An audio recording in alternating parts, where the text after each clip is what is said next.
Hello friends, நான் வந்துட்டேன். Actually 2024ல் என்னெல்லாம் நடக்க போகுது அப்படின்ற ஒரு விஷயத்தை தான் இந்த ஒரு வீடியோவில் பார்க்க போகிறோம். ஸோ இந்த 2024 நம்மள மாதிரி ஆட்களுக்கு வந்துட்டு ரொம்ப ஒரு அடுத்த 2023லேருந்து 2024 போகிறோம் அப்படின்றது சில பேருக்கு இருக்கலாம். ஸோ சில பேர் 2024 இவ்வளோ எல்லாமே நம்ம பண்ணணும் லைஃப்பில், இந்த அளவுக்குலாம் நம்ம வரணும் அப்படின்றது சில ஐடியா இருக்கலாம். பட் இந்த 2024ல் உலக நாடுகளில் இந்த உலகத்துல மிகப்பெரிய ஒரு மாற்றங்கள் நிகழ போகுது. இதை தாண்டி இந்த உலகத்துல இருக்க மற்ற கண்ட்ரிஸ் இருக்குல்ல, நாடுகள் இருக்கு, அங்க இருக்கிற பாலிடிக்ஸ் சில விஷயங்கள் வந்துட்டு மாறப்போகுது. இதனால பல நாடுகளோட விதிமுறைகளும் தலை எழுத்துமே மாறதுக்கான சில வாய்ப்புகள் இருக்கு.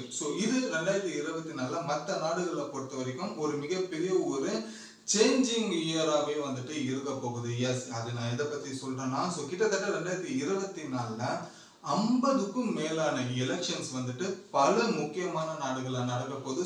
இந்த நாடுகள்ல இருக்கிற சில விதிமுறைகளும் இதுல இருக்கிற சில தலை எழுத்துகளுமே வந்துட்டு பல நாடுகள்ல மாற இருக்கு அப்படின்ற ஒரு விஷயம். அந்த அளவுக்கு ரொம்ப முக்கியமான ஒரு வருஷமா 2024 எல்லா நாடுகளுமே வந்துட்டு பார்த்துக்கிட்டு இருக்காங்க.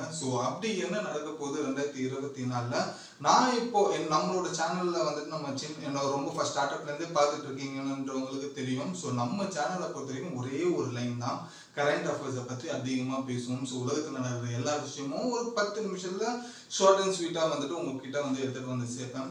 அதை பற்றியும் அதை தாண்டி சம்டைம்ஸ் ஒரு பல வரலாறுகளை பற்றியும் அதே போல் இன்ட்ரெஸ்டிங்கான அர்பன் ஸ்டோரிஸை பற்றியுமே தான் பேசிடுவோம். இந்த ஒரு 3 விஷயத்தை தான் ஒரு கலவையாகவே நம்ம பேசிக்கிட்டு பல அட்வைஸுமே உங்களுக்கு நான் கொடுத்துட்டு இருப்பேன். இதுவுமே 2024ல் அடுத்து கிட்டத்தட்ட 90% நடக்க இருக்கிற சில சம்பவங்களை பற்றி, உலகத்தில் நடக்கிற சில சம்பவங்களை பற்றி தான் இந்த ஒரு வீடியோவில் தெரிஞ்சுக்க போகிறோம். வாங்க.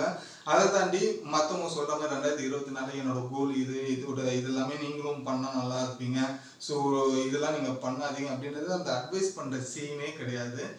நம்மளை பொறுத்த வரைக்கும் எனக்கு ஒரே ஒரு கோல் என்னன்னா, இப்போதைக்கு நம்ம 500+ சப்ஸ்கிரைபர்ஸ்ன்றது இருக்கும். இதை தாண்டி 1000 சப்ஸ்கிரைபராக வந்துட்டு ஒரு மைல் ஸ்டோனாக நம்ம வைக்கிறோம். இந்த வருஷம் 2024 முடியறதுக்குள்ள ஒரு 1000 சப்ஸ்கிரைபர் ரீச் பண்ணிடணும். அப்படி ரீச் பண்ணிட்டோம்னா ஒரு அழகா ஒரு சின்னதாக ஒரு ஸ்டுடியோ ஒரு செட்டப் மாதிரி பண்ணலான்னு இருக்கேன். அதே தாண்டி இந்த மைக்குக்கு ஒரு விடிவு காலம் வரும் அப்படின்றது நினைக்கிறேன். 1000 சப்ஸ்கிரைபர்ன்றது உங்க சப்போர்ட்னாலையும் கடவுளோட அனுகிறதுனாலுமே நான் ரீச் பண்ணிட்டேன்னா இந்த சேஞ்சஸ் நம்ம சேனல்ல நீங்க பார்க்கலாம். வாங்க 2024 நடக்க இருக்கிற மிகப்பெரிய சம்பவங்கள்லாம் என்ன அப்படின்றது 1 by 1 நம்ம பார்க்கலாம். வாங்க வீடியோக்குள்ள போகலாம். நான் தான் உங்களோட AB and welcome to our channel. இன்னும் நம்ம சேனல் சப்ஸ்கிரைப் பண்ணலாம், உடனே சப்ஸ்கிரைப் பண்ணிக்கோங்க. அப்போதான் இதுக்குள்ள புது அப்டேட்ஸும் நீங்களுமே அடுத்து ஃபியூச்சரா நடக்கிற விஷயங்களும் இப்பவே நீங்க தெரிஞ்சுக்கிற ஒரு வாய்ப்புமே கிடைக்கும். கண்டிப்பா சப்ஸ்கிரைப் பண்ற ஒரு விஷயம் பண்ணிக்கோங்க. 1000 சப்ஸ்கிரைபரா ரீச் பண்ணணும். டெஃபினட்டா சப்ஸ்கிரைப் பண்றது ஒரு விஷயத்த பண்ணிக்கோங்க. ஃபர்ஸ்ட் விஷயம் எங்க இருந்து அப்படின்னு பார்க்கலாம். நான் முன்ன சொன்ன மாதிரி இந்த 2024ல் இந்த உலகத்துக்கு மிகப்பெரிய ஒரு பாலிடிக்ஸ் சைட்ல வந்துட்டு அரசியல் சைட்ல மிகப்பெரிய ஒரு மாற்றங்கள் ஏற்பட போது உலக நாடுகள்ல எல்லா இடத்துலையுமே. கிட்டத்தட்ட 50க்கும் மேலான எலெக்ஷன்ஸ் இப்போ இந்த உலகத்துல நடக்க இருக்கு. அதுல ஃபர்ஸ்ட் வந்துட்டு எல்லாருமே தெரிஞ்சதா 2024 இந்தியால ஒரு எலெக்ஷன் நடக்குது, லோக்சபா எலெக்ஷன். இதுல வந்துட்டு கிட்டத்தட்ட பிஎம் எலெக்ஷன், ஓகேங்களா. இப்போ மோடி வருவாரா, இல்ல ராகுல் காந்தி வருவாரா, இல்ல வேற யார் வருவாங்க அப்படின்ற ஒரு விஷயம் தான் இதுல இருக்கு. இந்த ஒரு 2024 இப்போ இந்த மே மந்த்ல ரொம்ப பரபரப்பா போகிற ஒரு விஷயம். அடுத்த ஒரு சம்பவம் இந்தியால இருக்கு அப்படின்னு பாத்தீங்கன்னா, அடுத்த ஒரு 3 மாசத்துல வரப்போகுது இந்த பிஎம் எலெக்ஷன் அப்படின்றது. இப்போ இது காங்கிரஸா பிஜேபியா இல்ல வேற யாராவது ஒரு ஆப்ஷன்ஸ் இருக்கா அப்படின்ற ஒரு சம்பவம் இந்தியால நடக்க போகுது அப்படின்றத தெரிஞ்சுக்கோங்க.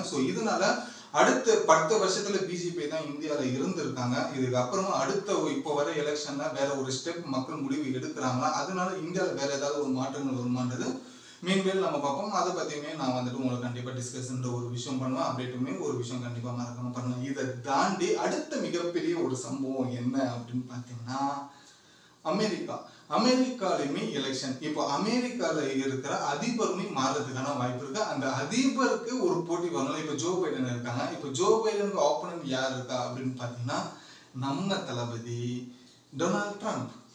அவருமே பிளஸ் ஜோ பைடனுமே திரும்பி எலெக்ஷன்ல நிக்கிறதுக்கான ஒரு வாய்ப்புகள் இருக்கு. இதுல வந்துட்டு நம்ம தளபதியான டொனால்ட் ட்ரம்ப் வந்துட்டு என்ன பண்ணுவாருன்னா ஏதாச்சும் ஒரு ஃபன் பண்ணுவாரு, ஏதாச்சும் ஒரு போங்கு பண்ணுவாரு, ஏதாச்சும் ஒரு விஷயத்த பண்ணுவாரு, ஃபன் பண்ணுவாரு. ஸோ அந்த ஒரு எலெக்ஷன் பத்தியுமே நம்ம டிஸ்கஸ் பண்ண போறோம். அது ஒரு சம்பவம் மிகப்பெரிய அமெரிக்காலுமே இருக்கு. இதை தாண்டி ரஷ்யாவில் ஆல்மோஸ்ட் வந்துட்டு கிட்டத்தட்ட அங்கே ஒரு சர்வாதிகாரி மாதிரி தான் இருக்கும். ஸோ ஆல்மோஸ்ட் எப்பவுமே புட்டின் தான் பண்ணிட்டு இருக்காரு.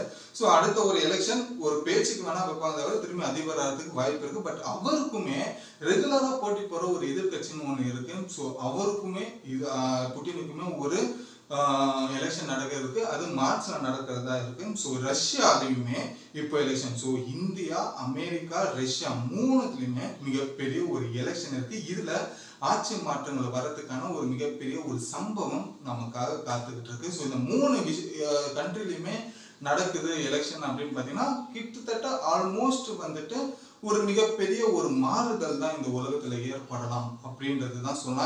இதுக்கு அப்புறமா வந்துட்டு பாகிஸ்தான், அதுக்கப்புறம் பங்களாதேஷ், தைவானு, அப்புறம் யூரோப் யூனியனு, கனடா, அப்புறமா சவுத் ஆப்பிரிக்கா, அதுக்கப்புறமா வந்து மெக்சிகோ, கானா, அப்புறம் வேற என்ன இருக்கு, Mauritius, Zambia, South Sudan, Tunisia, Brazil, Canada, Panama, Venezuela, Azerbaijan, அதுக்கப்புறமா Cambodia, Georgia, Iran, South Korea, Taiwan, துருக்கி, ஆஸ்திரேலியா, இப்படி பல சில சின்ன சின்ன நாடுகள்லாம் இருக்கு இல்லையா. ஸோ இந்த நாடுகளே கணக்கெடுத்தா கிட்டத்தட்ட 50க்கும் மேலான எலெக்ஷன்ஸ் நம்ம நாட்டில் நடக்க போகுது. இதுல நீங்க பாத்தீங்கன்னா இந்த இந்தோனேஷியா, அப்புறம் இந்த சவுத் ஆப்பிரிக்கா, மெக்சிகோல, பாகிஸ்தான்லாம் எலெக்ஷன் இப்போ நடக்க போகுது. இதுல எல்லாமே பங்களாதேஷ், இதுல எல்லாமே வந்துட்டு ஆட்சி மாற்றங்கள் நடந்தா உலகத்துல மிகப்பெரிய ஒரு மாற்றங்கள் நடக்கிறதுக்கான ஒரு வாய்ப்புகள் அதிகமா இருக்கு. ஸோ இதனாலே 2024 மிகப்பெரிய அரசியல்வாதிகள் எல்லாமே ரொம்ப ஒரு முக்கியமான ஒரு வருஷமா கருதுறாங்க. ஸோ இந்த ஒரு 2024 ரொம்ப இம்பார்ட்டன்டான ஒரு இயர் தான் இந்த உலகத்துக்கு அப்படின்ற ஒரு விஷயம் தெரிஞ்சுக்கங்க. சரி, இது எல்லாமே எலெக்ஷன் டைம்ஸ் முடிஞ்சதுப்பா. இதை தாண்டி வேற ஏதாச்சும் ஒரு மாற்றங்கள் நடக்குமா அப்படின்னு கேட்டீங்கன்னா எஸ், எல்லாருக்குமே தெரிஞ்சதுதான். நானுமே ஒரு 3-4 வீடியோ போட்டுட்டேன். சைனால உருவாகி இருக்கிற நிமோனியா அப்படின்ற ஒரு வைரஸை பத்தி. இப்போ அந்த நிமோனியா JN1 அப்படின்ற ஒரு சப்வேரியண்டான கொரோனா வைரஸோட ஃபேமிலியில இருந்து ரிலீஸ் ஆயிருக்கு அப்படின்ற ஒரு அபிஷியல் சொல்லியிருக்காங்க. இந்த ஒரு வைரஸ் WHO ரெகக்னைஸ் பண்ணி இருக்கிற எல்லாரையுமே வந்துட்டு கொஞ்சம் சேஃப்டி பண்ணிக்கங்கப்பா அப்படின்ற அளவுக்கு அவங்க சைட்ல இருந்து ஒரு சில அட்வைஸ் கொடுக்குற அளவுக்கு இந்த JN1 அப்படின்ற ஒரு வைரஸ் வருது. ஸோ 2024 கொரோனா மாதிரி JN1 வைரஸ்ன்றது ஒரு மிகப்பெரிய ஒரு தாக்கம் சிங்கப்பூர்லயுமே இருக்கும், மலேசியா, அதுக்கப்புறமா இந்தியாலுமே அதோட தாக்கம் அதிகமா இருக்குன்றதுதாங்க. ஸோ திரும்பியுமே இந்தியாவுக்குள்ள இந்த மாஸ்க்கு, சோசியல் டிஸ்டன்ஸ், வேக்சினேஷன்ஸ் இது எல்லாமே நடக்கிறதுக்கான வாய்ப்பு இருக்கு. இதுல நிறைய பேருக்கு வேலை போகிறதுக்குமே மிகப்பெரிய சான்ஸா இருக்கு. ஸோ உஷாரா இருங்க. ஸோ அடுத்த ஒரு கொரோனா வைரத்துக்கு லாக்டவுன் மேக்சிமம் வராது, பட் சில விஷயங்கள் இது எல்லாமே நடக்க ஆரம்பிக்கும். திரும்பியும் நம்ம 2020, 2021 எப்படி சுத்தணும் மாஸ்க்ல, ஸோ அதே மாதிரி சுத்துறதுக்கான வாய்ப்புகள் இந்த J1 கொரோனா மூலியமா வந்துட்டு வரதுக்கான வாய்ப்பு இருக்கு. ஸோ இது 2வது மிகப்பெரிய சம்பவம். ஸோ 3வது மிகப்பெரிய சம்பவம் எது அப்படின்னு பாத்தீங்கன்னா ஜப்பானோட எர்த்குவைக் இப்போ ஜனவரி 1ஆம் தேதியே நடந்தது இல்ல, நியூ இயர் அன்னைக்குலாம் அங்க வந்துட்டு நிலநடுக்கம். இப்போ இந்த நிலநடுக்கம் இப்போ திரும்பியும் ஃபர்தரா வந்துட்டு கண்டினியூ ஆக போனோம் 2024. 2024 மிகப்பெரிய இன்னும் ஒரு பூகம்பங்கள் எல்லாமே ஜப்பான்ல வந்துட்டு நடக்கிறதுக்கு வாய்ப்பு இருக்கு. அது போல ஜப்பான் பக்கத்துல மிகப்பெரிய கடலுக்கு நடுவுல ஒரு ஐலாண்ட் உருவாகிறதுக்கான வாய்ப்பு இருக்கு. ஏன்னா இந்த நிலநடுக்கம் அப்படின்றப்போ அதுல இருந்து ஒரு அந்த எரிமலை வந்துட்டு வெடிச்சு வரும்போது அதுல வர சாம்பல் வந்துட்டு கடலுக்கு மேல திட்டா படைஞ்சு அதுல ஒரு ஐலாண்ட் வர்றதுக்கான வாய்ப்பு இருக்கு. ஸோ ஜப்பான் பக்கத்துல ஒரு புதுசு ஐலாண்ட் வர்றதுக்கான சான்சஸ் அதிகமா இருக்கு. அதுக்குமே 2024 ஒரு பேர் வைக்கிறதுக்கான ஒரு வாய்ப்புகள் இருக்கு. அங்கேயுமே நிறைய நிலநடுக்கம் 2024 ஃபர்தரா வர்றதுக்கான ஒரு சான்சஸ் அதிகமா இருக்கு அப்படின்றது தெரிஞ்சுக்கங்க. சரி, 4வது விஷயம் என்ன அப்படின்னு பாத்தீங்கன்னா இஸ்ரேல் பிரச்சனைங்க. இப்போ இந்த இஸ்ரேல் பிரச்சனைல ஈரான்லயுமே வந்துட்டு இப்போ எலெக்ஷன் ஒரு விஷயம் நடக்குது. இந்த ஈரான்ல நடக்கிறதுனால இப்போதைக்கு கொஞ்சம் அமைதியா இருக்காங்க. இந்த ஈரான் எலெக்ஷன் முடிஞ்சதுக்கு அப்புறமா திரும்பியும் ஈரான்ல இருக்கிற அந்த அதிபர் வந்துட்டார்னா ஸோ அந்த அதிபர் கூட ஹமாஸ் சேர்ந்து ஸோ காசாக்காக போராடுவாங்க இஸ்ரேலுக்கு எதிராக. திரும்பியுமே வீரியம் மாறதுக்கு ஈரானோட எலெக்ஷன் முடிஞ்சதுக்கு அப்புறமா டெஃபினட்டா இந்த ஒரு விஷயங்கள் நடக்கிறதுக்கான வாய்ப்பு இருக்கு. ஏன்னா நம்ம ரெகுலரா பார்க்கணும். அடுத்த நான் ஒரு 3 வருஷமா நான் இதை பத்தி தான் பேசிக்கிட்டு இருக்கேன் அப்படின்ற பட்சம் என்னோட எக்ஸ்பீரியன்ஸ்ல இது திரும்பியுமே ஃபுல் ஸ்டாப் போடாம கமா போட்டு கண்டினியூ ஆகிறதுக்கான வாய்ப்புகள் நிறைய இருக்கு அப்படின்ற ஒரு விஷயம் தெரிஞ்சுங்க. ஸோ இஸ்ரேல்ல திரும்பியும் இந்த இஸ்ரேல் காசா பிரச்சனைல இப்போ ஈரானுமே வந்துருவாங்க அப்படின்றது எந்த ஒரு சந்தேகமும் இல்லை. ஸோ அதே அதிபர் இந்த எலெக்ஷன்ல வந்தா. அஞ்சாவது ஒரு பிரச்சனை என்ன அப்படின்னு பார்த்தீங்கன்னா, பெலாரஸ்லயுமே இந்த வருஷம் எலெக்ஷன் இருக்கு. ஸோ பெலாரஸ் வந்துட்டு ரஷ்யா சைட்ல இருக்கிற சப்போர்ட்.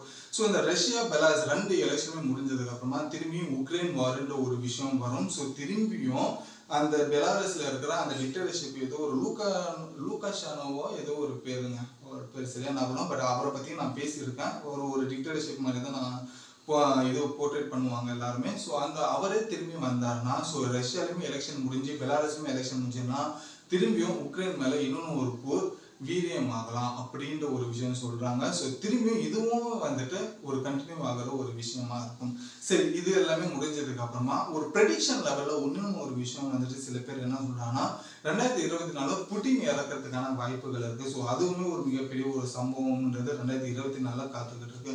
ஸோ கிட்டத்தட்ட இது ஒரு 5ல இருந்து 6 சம்பவம் டெஃபினட்டா 2024 நடக்க போகுது. ஸோ இந்த 2024 பல கண்டென்ட்ஸ், பல விஷயங்கள், பல மாற்றங்கள், பல ஆட்சி முறைகள் மாறும். பல நாடுகள் எந்த அளவுக்கு இண்டிபெண்டா இருக்காங்களோ அது மேலுமே இண்டிபெண்டன்ட் ஆகலாம். இல்லைன்னா அது திரும்பியுமே வந்துட்டு ஏதாச்சும் ஒரு டிக்டேட்டர்ஷிப் பண்ணாலும் அடக்கப்படலாம்.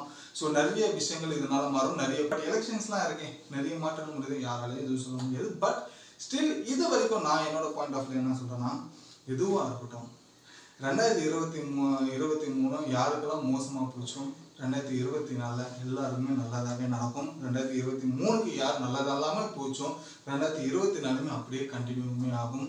ஸோ இதுதான் என்னோட விஷயம். ஸோ யார் எல்லாமே இந்த 2024 ஒரு பேட் ஹேபிட்ஸ் வச்சுட்டு இருக்கீங்களோ, ஸோ அது எல்லாமே இந்த 2024 விட்டுட்டு நல்ல ஒரு ஹெல்த்தியான ஒரு லைஃப் வாழ, ஹெல்த்தியான ஒரு ஃபுட்ஸை சாப்பிடலாம் அப்படின்ற ஒரு விஷயம் சொல்லுங்க. ஸோ அதே போல யார் ஃபினான்ஷியலாக வந்துட்டு ஒரு விஷயத்த நம்ம 2023 ஸ்ட்ரகிள் பண்ணுவோம், 2024 அதுக்கு ஆல்டர்னேட்டிவா வேற ஏதாச்சும் ஒரு பிசினஸோ இல்லை வேற ஏதாச்சும் ஒரு ஃபினான்ஷியல் சோர்ஸோ வந்துட்டு நம்ம ஃபைன் பண்ணுறதுக்கான ஒரு வழிகளையோ இல்லை வேற ஏதாச்சும் ஒரு முயற்சிகளோ பண்ணணும் அப்படின்றத என்னோட சைட்ல இருந்துமே நான் சொல்றேன். ஸோ சேம் டைம் இந்த 1000 சப்ஸ்கிரைபர் இந்த மைல் நம்ம இந்த வருஷத்துல தொட்டுட்டோம்னா, ஸோ கொஞ்சம் சேஞ்சஸ் பண்ணிக்கலாம். மைக்லையுமே சரி, கொஞ்சம் நம்ம இருக்கிற இடத்துல இருந்து கொஞ்சம் சேஞ்சஸ் பண்ணிக்கலாம் அப்படின்ற ஒரு முயற்சி எடுத்திருக்கேன்.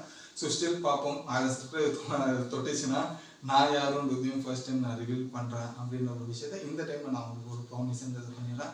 ஓகே ஃப்ரெண்ட்ஸ், இன்னும் நம்ம சேனல் சப்ஸ்கிரைப் பண்ணலாம், உடனே சப்ஸ்கிரைப் பண்ணிக்கோங்க. ஸோ 2024 எல்லாருக்குமே நல்லதாக போகணும் அப்படின்றது தான் நானும் கடவுளை வேண்டிக்கிறேன், நீங்களும் எனக்காக வேண்டிக்கிங்க. ஓகேங்களா? ஸோ இந்த வீடியோ உங்களுக்கு ஒரு புது அப்டேட்டை கொடுத்துருந்ததுன்னா லைக் பண்ணிக்கோங்க. ஸோ இந்த விஷயத்தை பற்றி ஃபியூச்சரில் என்ன நடக்க போகுதுன்ற விஷயத்தை உங்கள் ஃப்ரெண்ட்ஸ் அண்ட் ஃபேமிலிஸ்க்குமே நீங்கள் ஷேர் பண்ணுங்கள். அவங்களுமே அடுத்தடுத்து என்ன விஷயங்கள் நடக்க போகுதுன்றதையுமே தெரிஞ்சுக்கிட்டோம்.